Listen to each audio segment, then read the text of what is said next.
Hello everyone, আসসালামু আলাইকুম।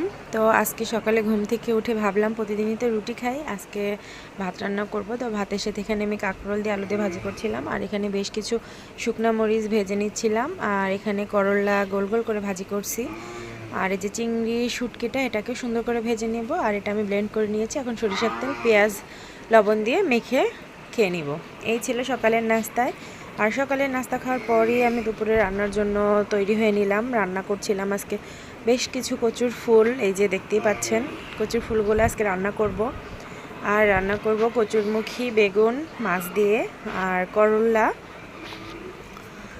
এই তো এইগুলাই আজকে রান্না করব। তো দেখতে থাকুন পুরো ভিডিও, অবশ্যই ভালো লাগবে ইনশাল্লাহ।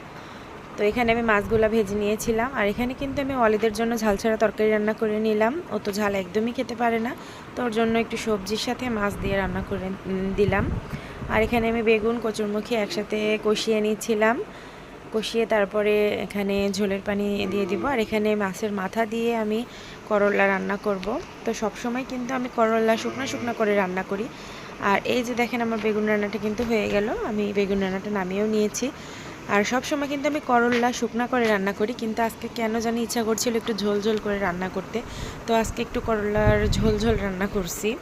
আর তারপরে কচুর ফুলগুলাকে রান্না করব। কচুর ফুল রান্না করার জন্য কাঁচামরিচ দিয়ে গরম পানি করে নিব, তারপরে কচুর ফুলটা রান্না করব। তো এই ছিল আজকে আমার দুপুরের রান্না বান্না।